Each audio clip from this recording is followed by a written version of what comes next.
Student, मैं शिशिर कुमार अपने YouTube channel 45M vinculum academic पर आप सभी प्यारे बच्चों का स्वागत करता हूं।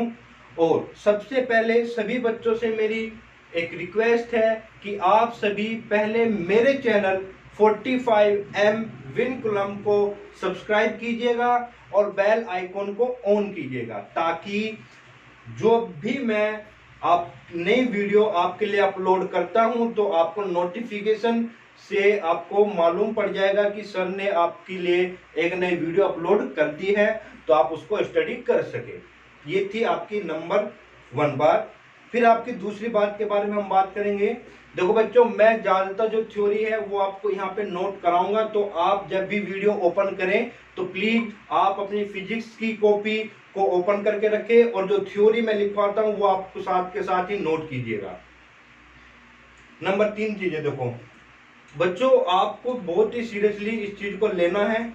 आपका बहुत सारा टाइम आपका वेस्ट हो चुका है, तो आप प्लीज मेरे साथ अगर आप सपोर्ट करेंगे तो आपको मैं 100% अपना देने की कोशिश करूंगा। ठीक है जी, चलिए अब हम बिना टाइम गवाए आपकी टॉपिक की बात करेंगे, संधारित्र तथा धारिता। तो सबसे पहले पॉइंट आप डालिएगा संधारित्र। ठीक है, उसमें सबसे पहला पॉइंट आप लिखिएगा संधारित्र में कि संधारित्र एक ऐसा समायोजन है, संधारित्र एक ऐसा समायोजन है जिसमें किसी चालक के आकार में परिवर्तन किए बिना उसका विभव कम करके परिवर्तन किए बिना उसका विभव कम करके चालक की धारिता बढ़ाई जा सकती है। अतः इस समायोजन में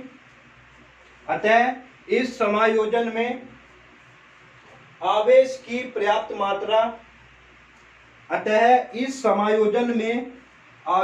पर्याप्त मात्रा संयोजित की जा सकती है या संचित की जा सकती है। अब आपको नेक्स्ट पॉइंट करके लिखना है, संधारित्र एक छोटे से क्षेत्र में विद्युत आवेश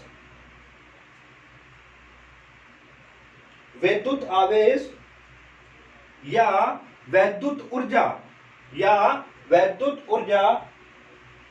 की पर्याप्त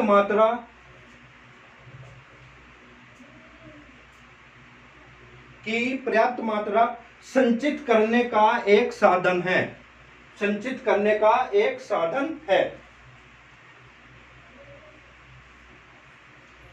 नेक्स्ट पॉइंट, थर्ड पॉइंट आप लिखेगा, दो चालकों को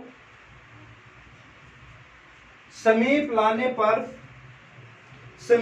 पर बना समायोजन ही संधारित्र है। ठीक है जी, नेक्स्ट आप लिखेगा हेडिंग संधारित्र का सिद्धांत में लिखेगा आप संधारित्र का कार्य सिद्धांत इस तथ्य पर आधारित है कि जब किसी आवेशित चालक को संधारित्र का कार्य सिद्धांत इस तथ्य पर आधारित है कि जब किसी आवेशित चालक को एक अन्य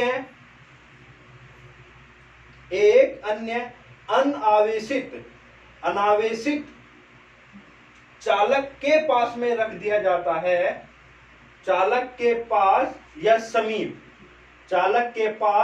समीप रख दिया जाता है, तो आवेशित चालक का विभव आवेशित चालक का विभव कम हो जाता है, कम हो जाता है।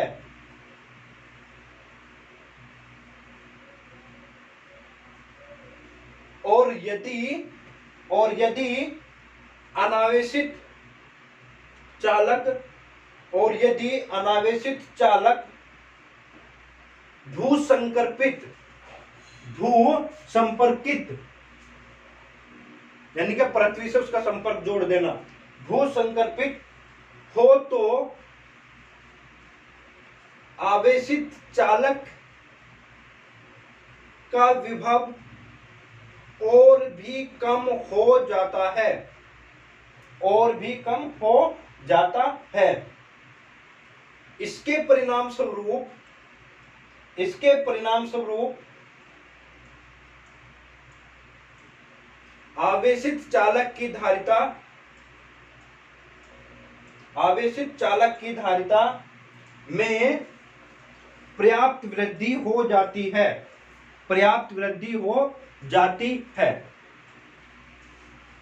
तो बेटा हमने 3 चीजें पढ़ी है यहाँ पे। पहले बात पढ़ी हमने संधारित्र की होता क्या है, फिर उसका कार्य का सिद्धांत क्या है। तो सबसे पहले हम इस चीजों को समझेंगे, फिर जो मैंने पॉइंट लिखा है उन पे डिस्कस करेंगे। तो देखो आपके पास मैंने एक फिगर बनाई है, फिगर नंबर 1 और फिगर नंबर 2। पहले इसकी कार्यविधि समझते हैं, फिर हम उल्टा चलेंगे, फिर इसके सिद्धांत के बारे में डिस्कस करेंगे कि जो सिद्धांत कह रहा है वो कैसे आता है आपका। ठीक है जी। तो मैं मान लेता हूं ये कोई प्लेट P1 है, ये आपकी कोई मशीन है या बाह्य स्रोत जिसके द्वारा मैं प्लेट P1 को धन आवेशित कर रहा हूं, यानी कि मैं इस पर धनात्मक आवेश दे रहा हूं। ठीक है जी। तो इसीलिए ये पूरी प्लेट पे कौन सा आवेश है जी, प्लस।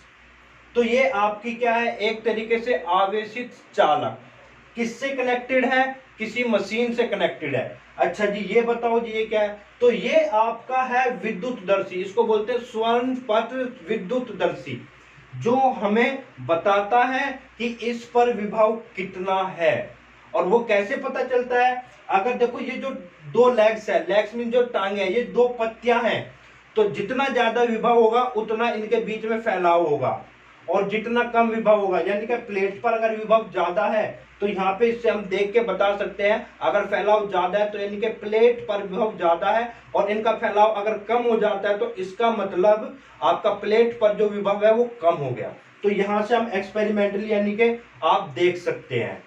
ठीक है जी। अब इसके पास में मैं एक अन्य अनावेशित चालक लेके आता हूं, ये अभी आवेशित नहीं है, मैं अनावेशित चालक लेके आया, ये मेरा अनावेशित चालक है, इस पे अभी माइनस प्लस को भूल जाना। ठीक है। तो ये अन्य अनावेशित चालक है, और किसी भी देखो जब हम चालक की बात करते हैं तो उसके अंदर मुक्त इलेक्ट्रॉन होते हैं। ठीक है जी। तो इस चालक के अंदर क्या है, अनावेशित चालक है, इसको मैं इसके पास में लेके आया, इस प्लेट P1 के, ये आवेशित है। तो हमने सबसे पहले पॉइंट क्लास में पढ़ा हुआ है प्रेरण, विद्युत प्रेरण। तो विद्युत प्रेरण की वजह से इसमें जो मुक्त इलेक्ट्रॉन है तो वो एक साइड आ जाएंगे और आपका पॉजिटिव दूसरी तरफ चला जाएगा, क्योंकि ये जो धनात्मक आवेश है इसके अंदर मुक्त इलेक्ट्रॉनों को अपनी ओर आकर्षित करेगा और धनात्मक आवेश को क्या करेगा, प्रतिकर्षित करेगा।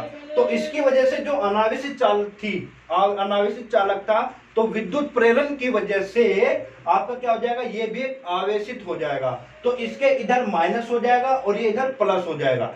पर बच्चों कंफ्यूज मत होना, यहां पर मैं धनात्मक आवेश दे रहा हूं तो इस पूरी प्लेट पर धनात्मक है, इस पे प्रेरण की वजह से आपका माइनस हुआ और ये प्लस हुआ, यहां पर मैं आवेश नहीं दे रहा हूं। ठीक है। चलिए तो ये बात क्लियर हुई आपकी। तो जैसे मैं अनावेशित चालक को उसके पास में लेके आया तो आप देखोगे कि भाई ये जो आपकी पत्तियां है ना, ये पत्तियां, इसके बीच की जो डिस्टेंस है वो कम हो जाती है। अब कम होने का मतलब क्या हुआ जी, तो इन पत्तियों का हमने भी बताया कि अगर इन पत्तों के बीच की जो दूरी है अगर वो कम हो जाएगी तो हमें एकदम समझ जाना है कि भाई इस प्लेट पे जो विभव था वो कम हो गया। ठीक है। तो जैसे इसको इसके पास में लेकर विद्युत प्रेरण हुआ तो ये आपका ये पत्तियां के बीच का जो गैप था वो कम हो गया, तो इसका मतलब यहाँ पे विभव कम हुआ, और विभव कम जो हुआ, अब जो विभव घटा यानी कि जो V आपका कम हुआ उसको उसी वैल्यू तक लाने के लिए, मान लो पहले इस पे विभव 10 वोल्ट था, मैं मान लेता हूं 10 वोल्ट था, पर इसके पास में लेके आने से तो विभव कम हो सकता है मेरे पास वो 8 वोल्ट ही रह गया। क्या रह गया जी? 8 वोल्ट। बट अब मैं क्या करता हूं, इसको पुराने वाले यानी कि पूर्व जो आपका विभवांतर था इस प्लेट पर जो विभव था उसको पूरा करने के लिए यहां से मशीन द्वारा और आवेशित कर देता हूं, यानी कि और धन आवेश देता हूं। जो मेरी मशीन है यहां पे धन आवेश दे दिया तो मैं इसको और धन आवेश देता हूं तो इसका विभव बढ़ेगा। ठीक है, अब इसका विभव बढ़ेगा तो ये फिर से 10 वोल्ट पे पहुंच जाएगा। तो यानी कि देखो जब ये इसके पास में आया अनावेश चालक तो विभव कम हुआ, तो उस विभव को मैं पूरा करने के लिए जो कमी हुई गिरावट हुई उसी को पूरा मैं क्या करता हूं, बाहर से फिर आवेश दे दिया। मशीन द्वारा मैंने क्या किया, आवेशित कर दिया इसको। तो यानी कि जो पहले आवेश था उसमें और आवेश में और ज्यादा वृद्धि हो गई। ठीक है, यानी कि इसकी जो धारिता थी इस चालक की वो थोड़ी सी बढ़ गई। पहले आपका क्यू चार्ज को स्टोर कर रहा था, ठीक है, अब क्यू प्लस को, यानी कि क्यू प्लस का मतलब क्या कि थोड़ा सा और मात्रा को स्टोर करेगा। ठीक है, आप देखो तो अब ये क्या होगा कि सेकंड पॉइंट आपको ध्यान से क्या समझना, देखो भाई यहां पे देखो प्लस है, प्लेट पी वाली जो है प्लस है, ये माइनस, तो ये आपका जो माइनस आवेश है, माइनस आवेश है वो P1 प्लेट के नजदीक है, यानी कि ये इसके नजदीक है, पर ये प्लस इससे थोड़ा सा दूर है। ठीक है, तो ये जो धनात्मक आवेश है, सॉरी ऋणात्मक जो आवेश है, ये ऋणात्मक आवेश इसके विभव को कम करने की कोशिश करेगा, पर प्लस आवेश इसके इस प्लेट के विभव को बढ़ाने की कोशिश करेगा। लेकिन इसके ज्यादा नजदीक कौन है, ऋणात्मक, तो ऋणात्मक इसके ज्यादा नजदीक है तो इसका प्रभाव ज्यादा होगा प्लेट P1 पर, यानी कि प्लेट P2 पर जो ऋणात्मक आवेश है जो P1 प्लेट के समीप है, किसके कंपेयर में, धनात्मक आवेश के कंपेयर में। ठीक है, तो इसका प्रभाव ज्यादा होगा किसके कंपेयर में, आपके धनात्मक आवेश के कंपेयर में जो इसके इस प्लेट से थोड़ा दूरी पर है। ठीक है, तो धनात्मक बढ़ाने की कोशिश करेगा, ऋणात्मक घटाने की कोशिश करेगा, पर ऋणात्मक का प्रभाव ज्यादा है तो यानी कि जो टोटल इफेक्ट होगा तो ये ऋणात्मक इसके विभव को कम करना शुरू कर देगा। और जब ये शुरू कम करना, इसके विभव को कम करना शुरू कर देगा तो हम उसको विभव को उसी वैल्यू पर लाने के लिए क्या करेंगे, इस मशीन से इस पे धनात्मक आवेश देते रहेंगे। तो धनात्मक आवेश देते रहने का मतलब क्या होगा कि भाई इस पे आपका वोल्ट वही बना रहेगा तो चार्ज इस पे और ज्यादा स्टोर, यानी कि इसकी जो कैपेसिटी है वो बढ़ती चली जाएगी। ठीक है बेटा, अच्छा ये तो थी ये बात। अब सेकंड फिगर आप देखोगे ध्यान से, तो सेकंड फिगर में मैंने क्या कहा है, इसी वायर को, इसको मैंने इस प्लेट को अर्थिड कर दिया है, अर्थ करने का यानी कि भू संकल्पित कर दिया है। अब भू संकल्पित करने से देखना क्या प्रभाव पड़ेगा तो भू संकल्पित करने की वजह से जो इधर प्लेट पर धनात्मक आवेश था वो आपका सारा कहां पे चला जाता है, ग्राउंड में चला जाएगा। तो इस प्लेट पर सिर्फ और सिर्फ क्या बचा जी, नेगेटिव ऋणात्मक आवेश बचेगा। और ये पूरा ऋणात्मक आवेश अब इस प्लेट पर पूरा अपना प्रभाव छोड़ेगा, और अपना पूरा प्रभाव छोड़ेगा तो ये क्या करेगा, अब विभव को और ज्यादा कम करने लगेगा। जैसे आपने इसको भू संकल्पित किया तो धनात्मक का तो कोई प्रभाव पड़ा ही नहीं अब इस पे, और सारा का सारा प्रभाव किसका पड़ रहा है, ऋणात्मक आवेश का पड़ रहा है। तो ऋणात्मक आवेश का प्रभाव जब पड़ेगा इस पे तो इसका विभव और कम होना शुरू हो जाएगा। तो इसका विभव और कम शुरू हुआ तो इसका मतलब कि ये जो पत्तियां थी इनके बीच का गैप और घट जाएगा। आप पत्तियों को देख के बता सकते हैं कि जैसे मैंने भू संकल्पित किया तो ये आपका गैप है, जो पत्तियों के बीच का जो गैप है वो और कम हो जाएगा। तो आप पत्तियों को देख के बता सकते हैं यार कि भाई मैंने तो भू संकल्पित करते ये तो पत्तियां और ज्यादा नजदीक आ गई, तो इसका मतलब तो विभव और ज्यादा घट रहा है। तो उस जो घट रहा है, फिर से जो घट रहा है, जो विभव आपका घट रहा है उसी को आप पुराने वाली वैल्यू पर लाने के लिए क्या करेंगे, यहां से मशीन से और ज्यादा इसको आवेश देंगे। जब इसको मशीन से और ज्यादा आवेशित करेंगे यानी कि धनात्मक आवेश देंगे तो यानी कि कुल मिला के इसमें के अंदर एक क्षमता बढ़ती जा रही है। आप इसको स्टोर कराते रह रहे हो, चार्ज को क्या कर रहे हो, इसको बोल रहे हो कि नहीं भाई और ज्यादा स्टोर कर, और ज्यादा स्टोर कर, और ज्यादा स्टोर कर। तो क्या हो रहा है एक तरीके से, तो इस चालक की धारिता क्या हो जा रही है, एक तरीके से बढ़ जा रही है। कब बढ़ जा रही है? जब आपने किसी आवेशित चालक के समीप आपने एक अनावेशित चालक को रखा, तो विद्युत प्रेरण की वजह से इस पर ये आवेशित हुआ, उसकी वजह से ऋणात्मक धनात्मक आया, ये प्रभाव ऋणात्मक का प्रभाव ज्यादा होगा तो ये विभव कम होगा, विभव कम होगा तो उस विभव की पूर्ति करने के लिए हमने इसको धनात्मक आवेश दिया मशीन की सहायता से। ये वर्ड ध्यान रखना, मशीन की सहायता से, बाह्य स्रोत की सहायता से हम इसको धनात्मक आवेश दे रहे हैं। और ये जो बाह्य स्रोत है ना, ये 2-3 डेरिवेशन में आपका बहुत हेल्प करेगा, तो ध्यान रखना यहां पर मैं आवेश दे रहा हूं बाह्य स्रोत की सहायता से। ठीक है बेटा, चलिए फिर मैंने क्या कहा, अगर मैं इसी को भूसंकल्पित कर देता हूं तो क्या होगा, ये आपका पूरा ऋणात्मक हो जाएगा, तो ऋणात्मक का प्रभाव तो और बढ़ जाएगा, यानी कि विभव प्लेट P1 का विभव और कम होगा, और कम होगा तो आप और ज्यादा इसको आवेश देंगे, तो आवेश देंगे तो इसकी कैपेसिटी बढ़ती जा रही है चार्ज स्टोर करने की। तो यही हमने डेफिनेशन में लिखा है। तो ये क्या है, पहला जो पॉइंट आपने लिखा था कि संधारित्र एक ऐसा समायोजन है जिसमें किसी चालक के आकार में परिवर्तन, मैंने यहाँ पे कोई चालक, यही चालक था और यही यहाँ पे भी यही था, ठीक है नहीं, तो मैंने चालक के आकार में तो कोई परिवर्तन ही नहीं किया, पर मैंने इसकी धारिता क्या कर दी, बढ़ गई। कब, जब इसका समीप में एक अनावेशित चालक लेकर आया। तो पहले जो आपके पॉइंट लिखा हुआ है संधारित्र की डेफिनेशन में, ये लिखा है कि संधारित्र एक ऐसा समायोजन है जिसमें किसी चालक के आकार में परिवर्तन किए बिना विभव को कम करके, इसकी वजह से इसका विभव कम हुआ, तो विभव को कम करके तो आवेश संचित करने की क्षमता को बढ़ाया जा सकता है। और जहां पर आवेश संचित होगा तो उसका मतलब विद्युत ऊर्जा संचित की जा रही है वहां पे।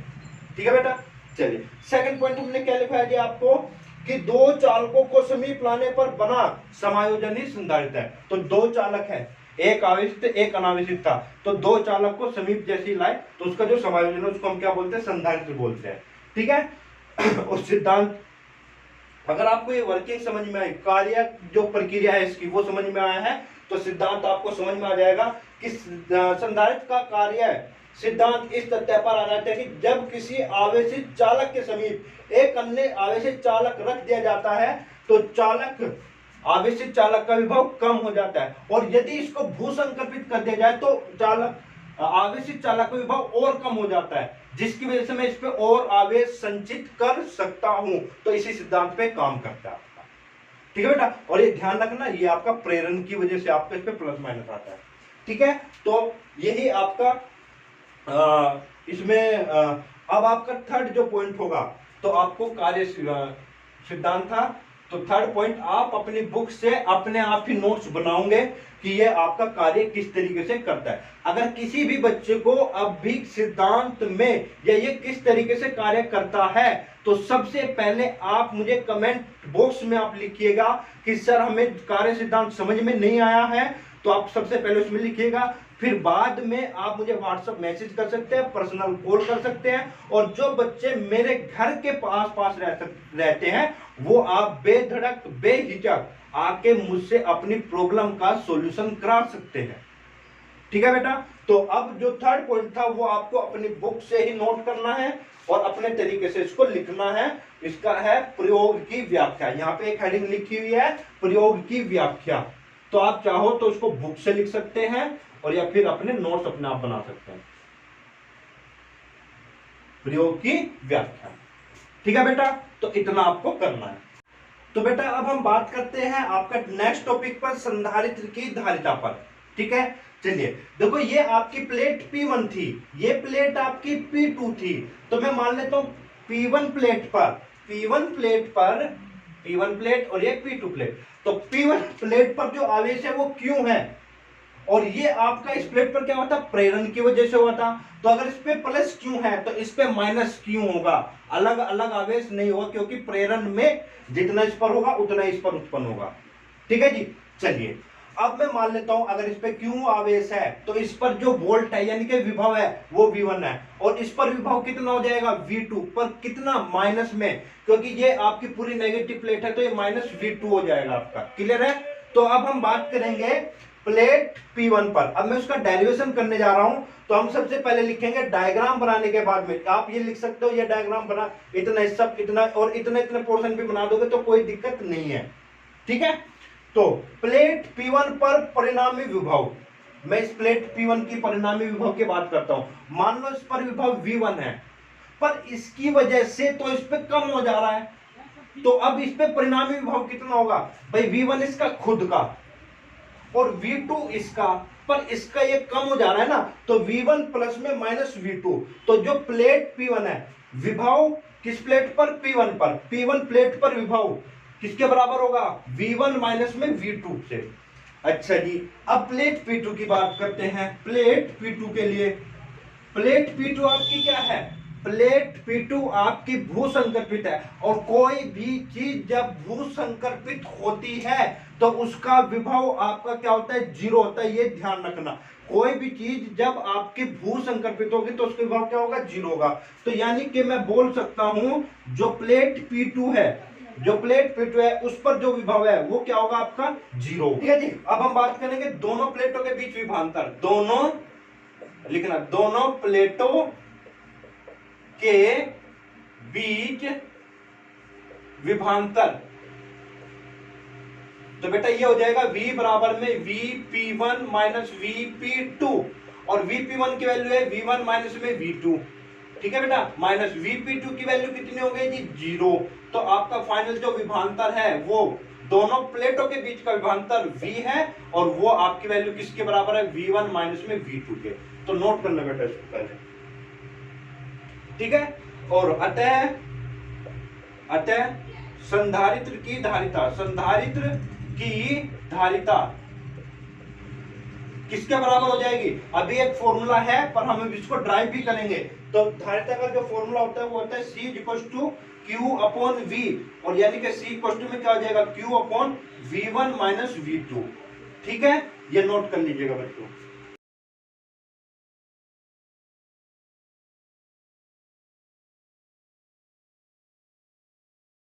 देखो बेटा, अब हम बात करेंगे धारिता की। ठीक है, चलिए इसमें आप सबसे पहला पॉइंट नोट कीजिएगा, नंबर 1 लिखिएगा आप, किसी चालक को एक निश्चित मान से अधिक आवेश नहीं दिया जा सकता, निश्चित मान से अधिक आवेश नहीं दिया जा सकता। सेकंड पॉइंट आप करके लिखिएगा, जब किसी वैद्युत चालक को वैद्युत आवेश दिया जाता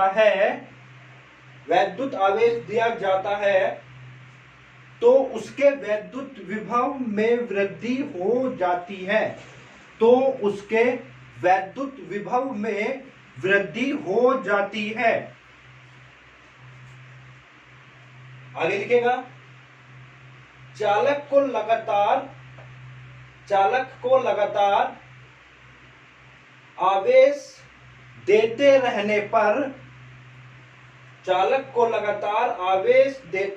पर उसका विभव पहले तो बढ़ जाता है तथा इस लाइन को अंडरलाइन कर लीजिएगा, तथा अधिकतम मान तक बढ़ जाने के बाद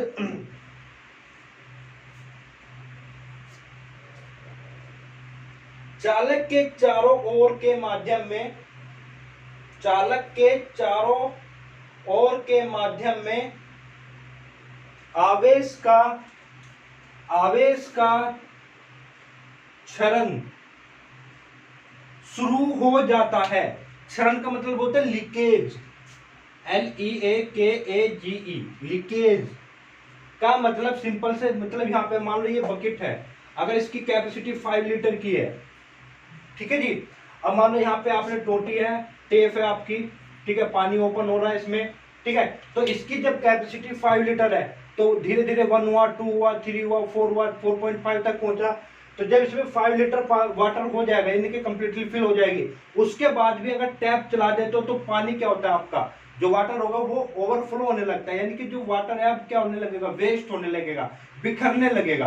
तो यानी कि आपके इस यहाँ पर हर एक चीज की अपनी एक कैपेसिटी होती है। अगर उस कैपेसिटी से ज्यादा आप उसको कुछ देते हो तो वो आपका ओवरफ्लो यानी कि उसका क्षरण होने लगता है, वातावरण में बिखरने लगता है। तो यहाँ पर विद्युत चालक की भी अपनी एक ये चीज है कि उसकी भी एक अपनी अधिकतम सीमा है कि एक सीमा तक ही वो आवेश को ग्रहण कर पाएगा। उसके बाद अगर आप आवेश देते भी हो तो वो आपका वातावरण में या माध्यम में क्या होने लगता है, उसका क्षरण होने लगता है, नहीं तो फिर वो वेस्ट होने लगता है आपका।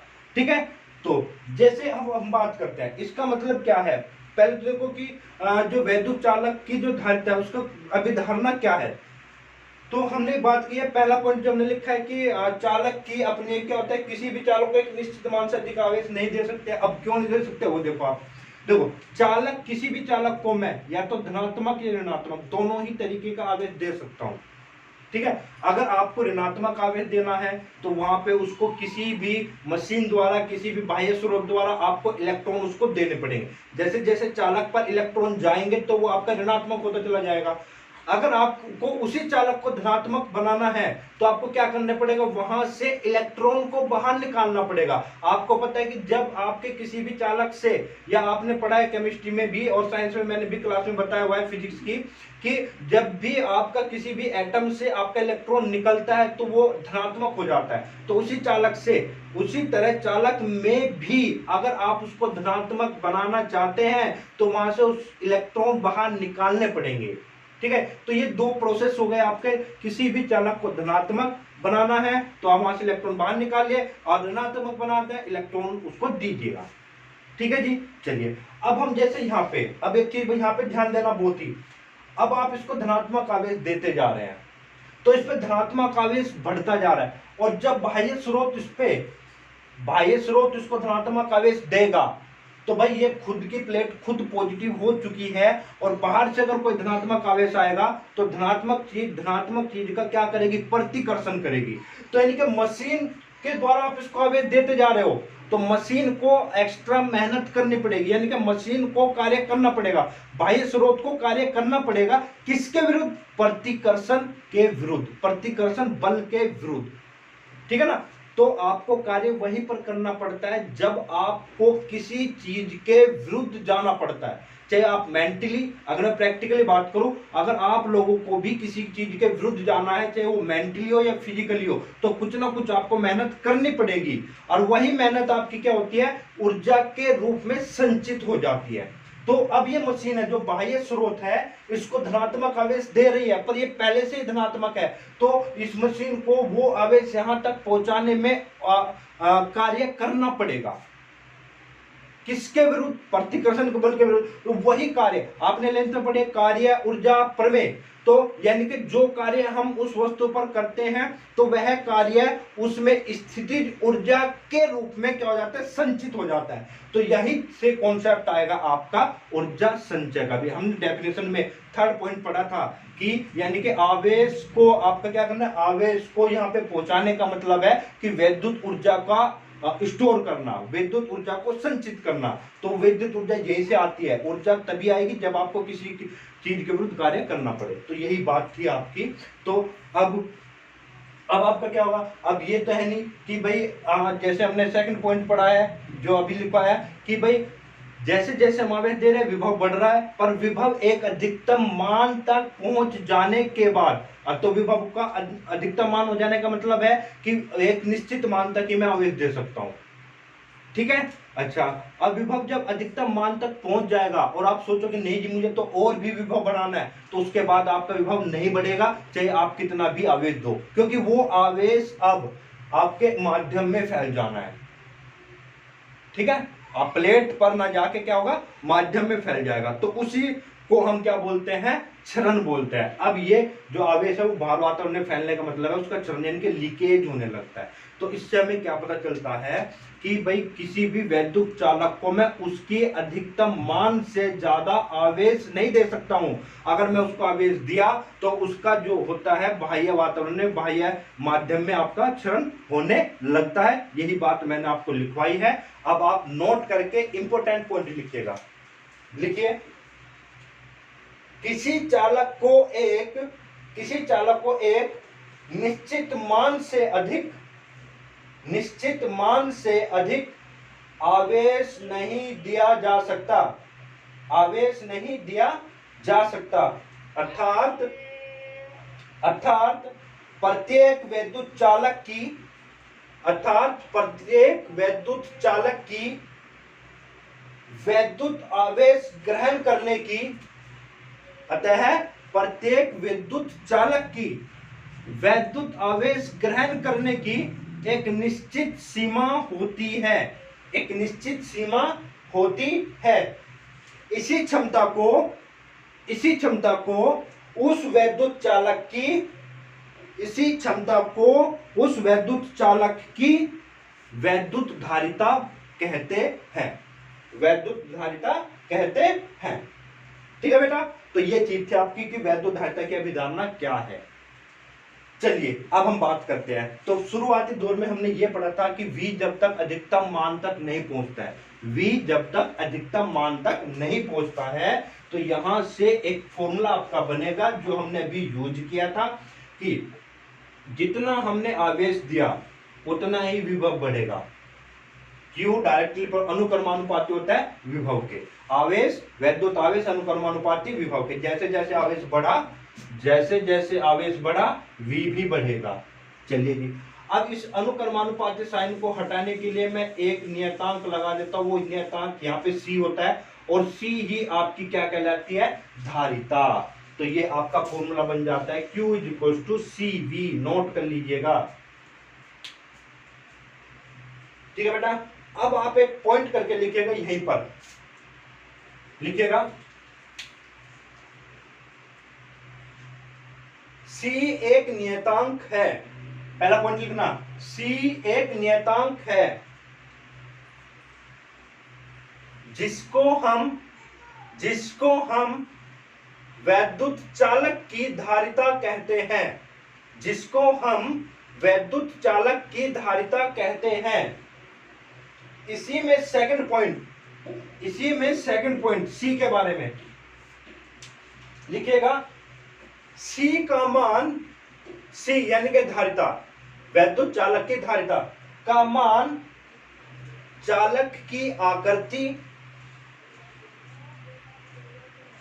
आकार, चारों ओर के माध्यम तथा पास में रखे अन्य चालकों की उपस्थिति पर निर्भर करता है। यानी कि C की वैल्यू आपकी क्या हुई, C = Q/V। ये हुआ जी आपका। ठीक है, थर्ड पॉइंट आप करके लिखना है। थर्ड पॉइंट आप करके लिखेगा कि भाई C जो SI मात्रक होता है, C का SI मात्रक फैराड होता है आपका। नोट कर लीजिएगा, SI मात्रक क्या होता है, फैराड। ठीक है, F से दर्शाते हैं इसको, स्मॉल f से। ठीक है जी, फैराड। कभी कहीं बुक में कैपिटल F भी दिया हुआ आपको, फैराड। ठीक है जी। नेक्स्ट पॉइंट आप करके लिखेगा, इफ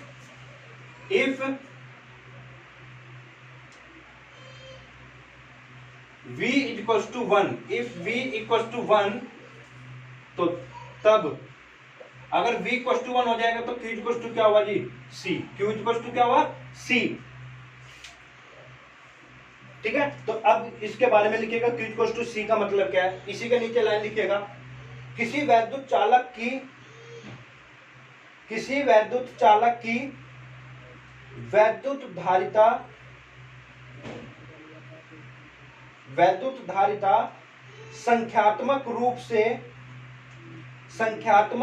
से चालक को दिए गए आवेश के उस परिमाण के बराबर है जो चालक के वैद्युत विभव में 1 वोल्ट की वृद्धि करने के लिए आवश्यक होता है। 1 वोल्ट की वृद्धि करने के लिए आवश्यक होता है। तो आप यहां से नोट कर सकते हैं। नेक्स्ट पॉइंट,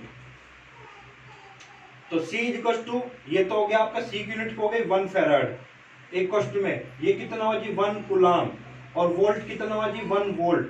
जो विभव हुआ वोल्ट से दर्शाते हैं, आवेश को कूलाम से दर्शाते हैं। F क्या हो गया जी, धारिता की मात्रा हो गई, तो मैं यहां से लिख सकता हूं 1 farad equal to 1 coulomb V inverse. ठीक है जी, नोट कर लीजिए। ठीक है, फिर इसी के बारे में आप लिखिए, नेक्स्ट पॉइंट के बाद इसी के बारे में लिखिएगा। एक फैराड उस चालक की धारिता होती है जिसको एक कूलाम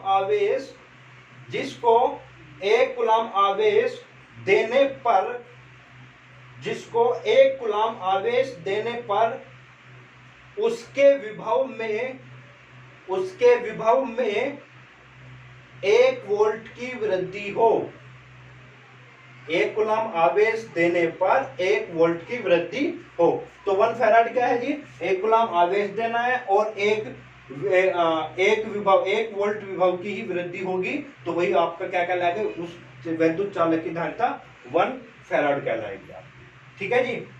अब एक ध्यान रखना, जो फैराड होती है वो आपकी बहुत ही बड़ी यूनिट होती है, इसीलिए जो फैराड की जो आपकी स्मॉलर यूनिट है, छोटी यूनिट है, जैसे माइक्रो फैराड आप लिख सकते हो 10⁻⁻⁶, और एक पिको फैराड होती है, पिको फैराड, ठीक है, नहीं तो 10⁻⁻12 में F।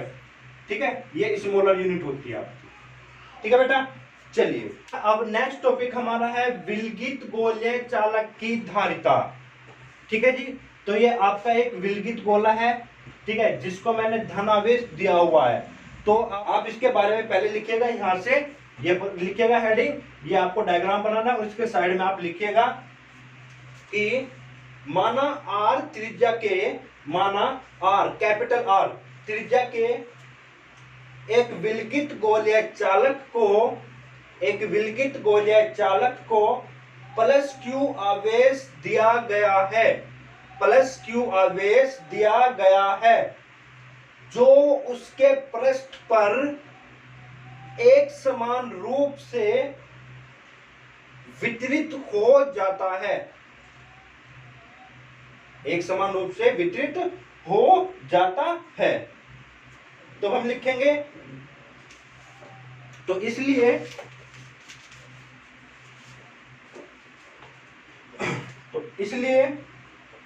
यहां पे लिखेगा गोलीय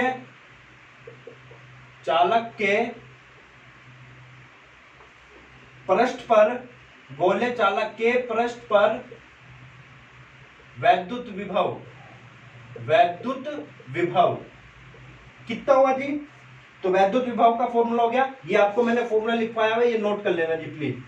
तो विभव हो गया आपका V = 1/4 पाई एप्सिलॉन नॉट। आवेश कितना है इस पे, Q प्लस का, R कितनी है, कैपिटल R। तो ये पहली बात होती है आपकी। ठीक है, पर मुझे तो विलगित गोले की धारिता निकालनी थी। ठीक है जी, तो हमें पता है, यदि लिखेगा, यदि गोलीय चालक की वैद्युत धारिता क्या होगी C, तो C इक्वल में, C का फॉर्मूला आपने पढ़ा था, मैंने अभी ड्राइव किया, Q इक्वल टू CV, तो C इक्वल टू कितना हो गया जी, Q अपॉन में V। ये फॉर्मूला लिखा आपने, Q अपॉन में V।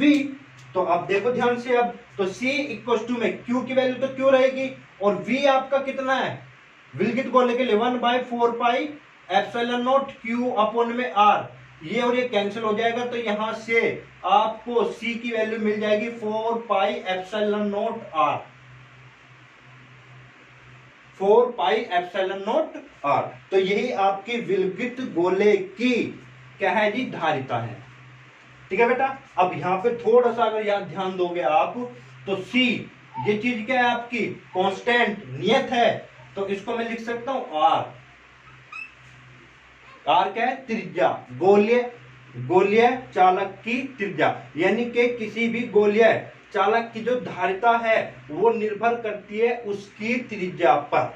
ठीक है, तो आप लिख सकते हैं इसी के नीचे लाइन से लिखेगा किसी विलगित गोलीय चालक की धारिता, किसी विलगित गोलीय चालक की धारिता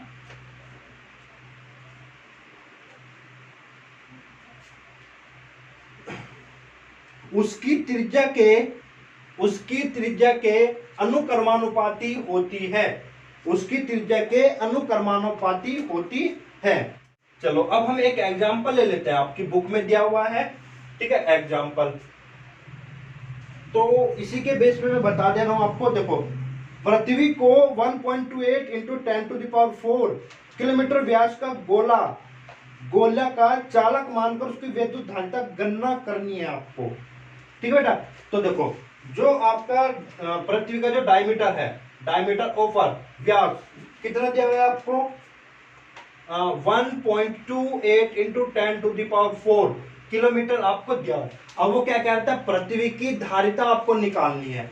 तो पृथ्वी क्या है गोलीय चालक है और गोलीय चालक की धारिता का फॉर्मूला क्या है C इक्वल टू में 4 पाई एप्सिलॉन नॉट R। ठीक है जी, चलिए मुझे तो त्रिज्या की जरूरत है, यहाँ पे क्या है डायमीटर व्यास, तो डायमीटर का मतलब क्या होगा जी, सॉरी रेडियस को मैं लिख सकता हूँ R बराबर में डायमीटर का हाफ, तो इसको मैं लिख सकता हूँ 1.28 इंटू 10⁴ किलोमीटर, पर इसको मीटर में बदलेंगे तो 10⁻3। ठीक है मीटर, और डिवाइडेड बाय 2 तो कितना हो गया जी 0.64। तो ये वैल्यू हो गई 6.4 इंटू 10⁻7 और ये 6 मीटर। तो त्रिज्या कितनी हुई जी पृथ्वी की, इतनी त्रिज्या हो गई। अब इसकी मुझे क्या निकालनी है धारिता निकालनी है, तो C इक्वल टू में अब देखो मुझे मालूम है 1/4 पाई एप्सिलॉन नॉट की वैल्यू होती है 9 इंटू 10⁹। ठीक है, पर मुझे वैल्यू किसकी चाहिए 1/4 पाई एप्सिलॉन नॉट, तो इसको मैं रिवर्स कर दूंगा तो कितनी हो जाएगी जी 1 अपॉन में 9 इंटू 10⁹। तो मैं इसको लिख सकता हूँ 1 अपॉन में 9 इंटू 10⁹ इंटू में त्रिज्या कितनी है जी, फॉर्मूला यूज करेंगे तो 6.4 इंटू 10⁶। ठीक है जी, और वो धारिता निकालने तो यूनिट हो जाएगी फैराड। जब इसको आप कैलकुलेट करेंगे तो इसका आंसर आपके पास आएगा 0.711 इंटू 10⁻³ फैराड। और इसको और सही से लिखेंगे तो C बराबर में 711 10⁻⁻6, क्योंकि जब मैं पॉइंट को इधर राइट हैंड ले जाता हूं तो माइनस में पावर बढ़ जाती है, उतने ही पॉइंट उतने ही नंबर से 1 2 3 तो 3 नंबर माइनस में बढ़ा दीजिएगा तो -6 फैराड। और इसको मैं लिख सकता हूँ C बराबर में 711 और माइक्रो फैराड। तो यहां से हमें क्या शिक्षा मिली, क्या मालूम पड़ा, हमें ये मालूम पड़ा देखो पृथ्वी कितनी बड़ी है, उसकी खुद की जो धारिता है वो कितनी है माइक्रो में है। आप अंदाजा लगा लीजिए तो 1 फैराड कितना बड़ा होगा फिर आप। चलिए बेटा अब हम बात करेंगे समांतर पट्टिका संधारित्र। समांतर पट्टिका संधारित्र तो इसमें भी सब वही कहानी है। पहले तो बात ये ध्यान रखना, हमने गोस थ्योरम में एक डेरिवेशन किया था, एक एप्लीकेशन की थी।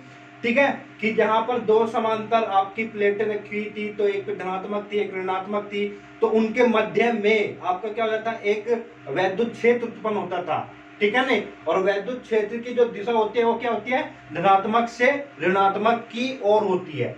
क्लियर है, ठीक है। और वहां पर अगर दोनों प्लेटों पर आवेश अगर आवेश समान हो, दोनों प्लेटों पर अगर आवेश समान हो तो जो आपका वैद्युत क्षेत्र होता है बीच में प्लेटों के बीच में 0 होता था, इधर कुछ वैल्यू होती थी इधर कुछ वैल्यू होती थी। बट अगर आपका अपोजिटली चार्ज होता है यानी कि विपरीत आवेशित होती है आपकी दोनों प्लेटें, तो वहां पे उनके मध्य में एक एक समान वैद्युत क्षेत्र उत्पन्न होता है जिसकी वैल्यू होती है E equal to sigma upon में epsilon naught. E equal to में सिग्मा अपॉन में एप्सिलॉन नॉट। तो इसमें जो आपका है ये आपका संधारित्र है, जो आपने संधारित्र का कार्य पढ़ा हुआ है, ये आपको अंडरस्टूड है कि ये आपका भूसंकल्पित है। मैंने यहाँ पे बनाया नहीं, पर ये अंडरस्टूड होना चाहिए आपको, क्योंकि अब हम इसमें इसका वैसे ही रिप्रेजेंटेशन, जहाँ पे भी संधारित्र की हम बात करेंगे उसका रिप्रेजेंटेशन ऐसे ही देंगे। तो बाकी आपको अंडरस्टूड होनी चाहिए कि ये आपकी भूसंकल्पित है, और यहाँ से मैं इसको आपका क्या कर रहा हूँ, किसी बाह्य स्रोत से आवेशित कर रहा हूं, यानी कि आपका धन आवेश इसको देते जा रहा हूं। फिर वही प्रेरण के द्वारा इस पे माइनस आ जाता है, और इस पे क्या रहता है, ये तो आपका धनात्मक ही है। तो वो सब कहानी है, और प्लस माइनस आएगा तो इसके बीच में क्या होगा, विद्युत क्षेत्र होगा, उसकी वैल्यू E इक्वल टू में सिग्मा अपॉन में एप्सिलॉन नॉट होगी। तो यहाँ पे जो नोटेशन है, A इक्वल टू है प्लेटों का क्षेत्रफल, मतलब कि ये जो प्लेट है मैं मान लेता हूँ इनका क्षेत्रफल A है, और D इन दोनों के बीच का, इन दोनों के प्लेट के बीच की क्या है, दूरी है। क्यों, दोनों ही प्लेट पर आवेश क्या होगा, समान होगा, पर क्या होगा, विपरीत, समान होगा बट विपरीत होगा। यानी कि अगर इस पे प्लस क्यू है तो इस पे माइनस क्यू होगा। और ये नहीं कि यहाँ पे 10 कूलम है तो यहाँ पे 9 होगा, नहीं, यहाँ पे प्लस 10 है तो यहाँ पे माइनस 10 होगा, क्योंकि ये प्रेरण से उत्पन्न हुआ है, वैद्युत प्रेरण से उत्पन्न हुआ है यहाँ पे आवेश। ठीक है, फिर सिग्मा आपने पढ़ा हुआ है गोल्स थ्योरम में भी, सिग्मा क्या होती है, पृष्ठीय आवेश घनत्व, पृष्ठीय आवेश घनत्व। और इसका जो फॉर्मूला होता है पृष्ठीय आवेश घनत्व का फॉर्मूला होता है आपका Q अपॉन A, यानी कि आवेश बटे में क्षेत्रफल।